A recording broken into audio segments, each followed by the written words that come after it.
views. Guys, I mean, we're reaching heights that, a lot of channels that's way bigger than mine have not. For us to be over 80 million views, I feel like that is crazy in itself. It's million subscriber channels that don't even have that many views. But it just shows the connection we have here on the channel with the content, shows the connection we have, with me. And without you guys, there is no me. So I just want to take the time to thank you guys. Despite living and working in Indiana, Caitlin Clark recently caused a fuss when she refused to wear the Indianapolis Colts jersey at a game. The incident sparked a lot of conversation among local fans and on social media. Though there are still unanswered issues regarding how certain clubs made it to the postseason, the WNBA Finals are already in progress. The scenario in Las Vegas caused people to take notice. Allegations pertaining to the course of that entire deal and her departure from Indianapolis are still being investigated in the Dana Bonner trade inquiry with the Phoenix Mercury.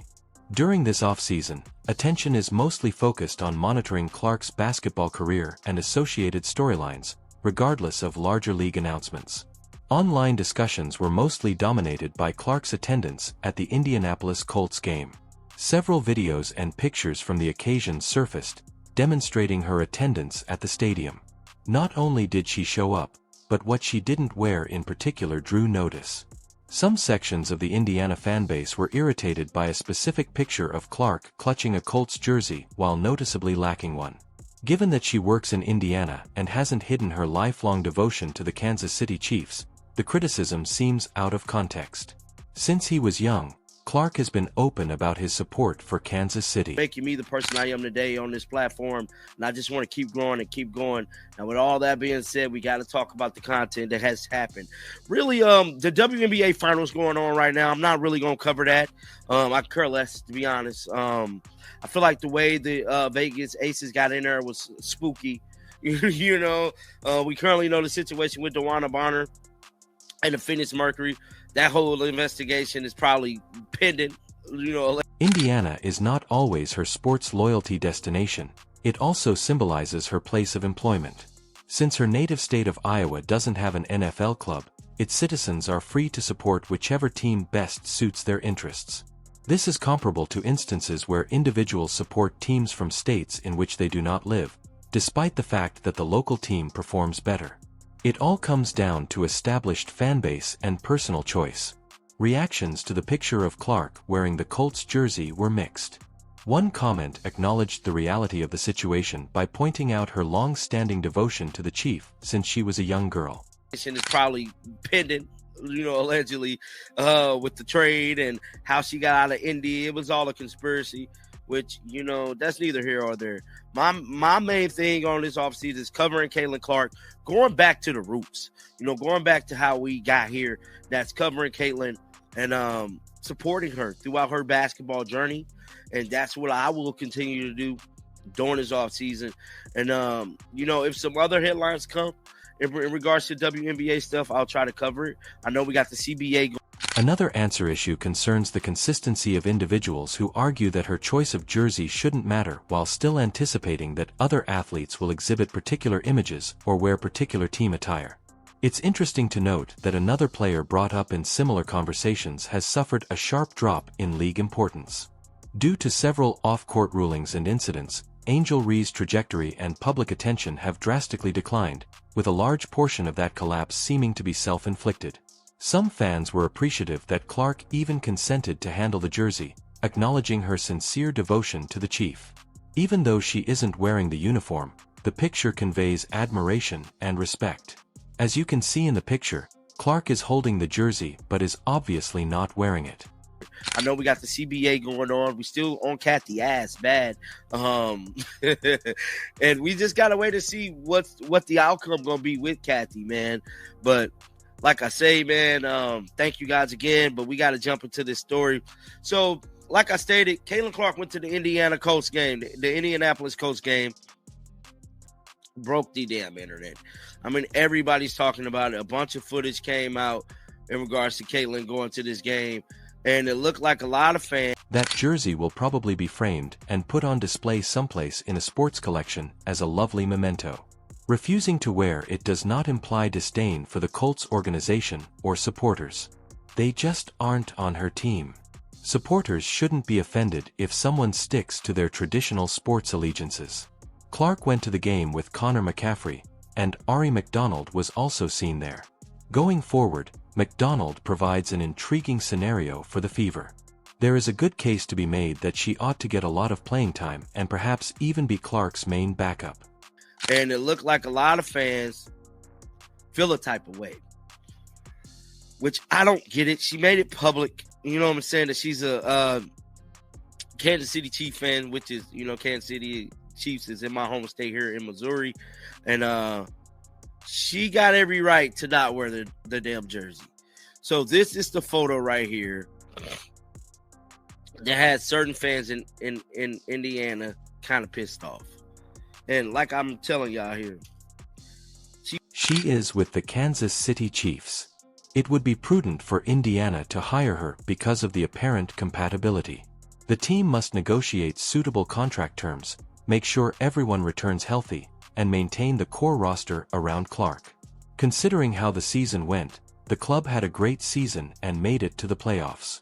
Nonetheless, it is conceivable that a championship may have been possible under other conditions. Traditional accreditation criteria don't apply to Clark in the same manner because of his celebrity status. Standard access methods lose some of their significance if a person achieves her level of notoriety and influence. Yeah, here. She work in Indiana. Who you support is who you support. She's obviously not from there. Iowa don't have a football team. And it's kind of like me, supporting other stuff, other state stuff. Like, I support Colorado football, well, at least for now, over my Mizzou Tigers, which Mizzou is way better than Colorado, but that's just who I rock with, and it's, it's the same thing for Caitlin, Kansas City Chiefs. She stayed jersey-free even after she and McCaffrey made an appearance on the stadium's large screen.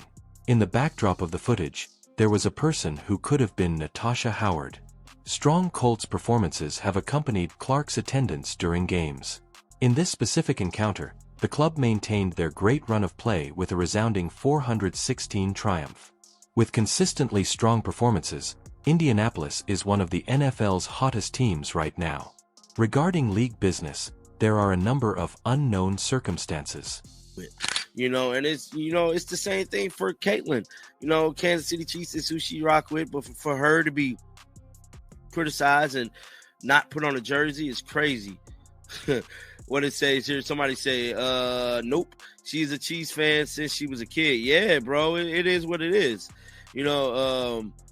Somebody said, I have no problem with her not wearing that jersey, but the same people who say it's no big deal wanted AR to wear a shirt with Parker's face on. I don't know why they comment about Angel. She has nothing to do with this.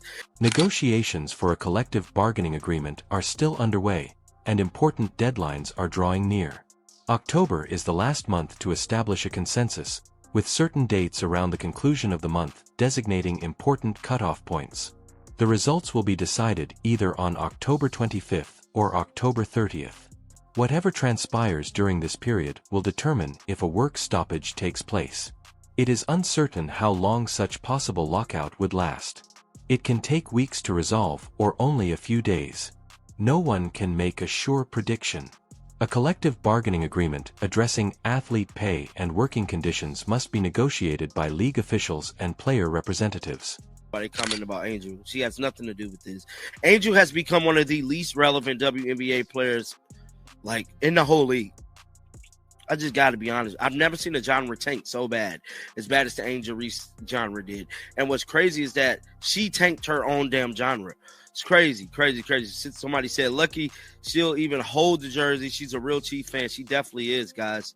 And, yeah, man, I don't get why people are mad. Somebody said, replying, Caitlin Clark, come on, bro. Yeah. Until it does. Everybody lives in a condition of unfulfilled expectation. There will be answers this last month. According to some conjecture, some players would be open to a longer off-season in order to help out other leagues like Unrivaled. There are theories on whether postponing the season helps rival basketball teams strategically. The true reasons and results will become apparent with time. With other speculations regarding her role in larger league dynamics, the Nfisa Collier scenario also garners interest. Dissatisfaction. The WNBA Players Union opted out of current CBA, which now expires on the 25th of October.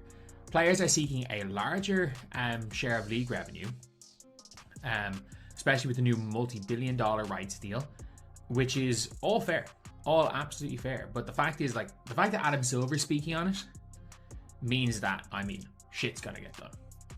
Shit's gonna get done one way or another. I don't think anyone's... As October draws to a close, a number of elements are still at play, answering many unanswered concerns regarding the WNBA's immediate future and how different stakeholders will handle the changing environment of women's professional basketball. The subject at hand is Adam Silver's recent remarks on the situation and the impending talks for a collective bargaining agreement. Given his position at the top of the league structure, Silver's opinions have a big influence on the results. NBA Commissioner Adam Silver has acknowledged in public that the WNBA is facing difficulties because of escalating player animosity.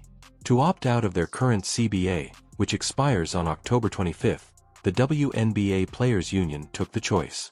The athletes are demanding a larger share of the league's overall revenue, especially in light of the recently agreed-upon multi-billion-dollar broadcast rights package. I don't think anyone's really going to be out here thinking that this is not going to happen. I think we can all be honest here. Shit's gonna get done. Shit's gonna get done. It is going to get done. We know that. We all know that. With just the way that the NBA works.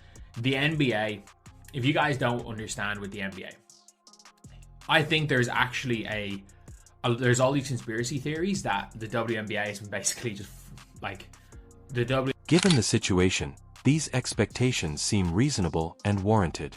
Given Silver's direct participation, a settlement seems inevitable. When the commissioner directly discusses these issues, it usually signals progress towards consensus. There aren't any significant obstacles to a settlement in this case. Considering the way these organizations function, progress seemed inevitable. The WNBA's financial structure is the subject of several competing hypotheses.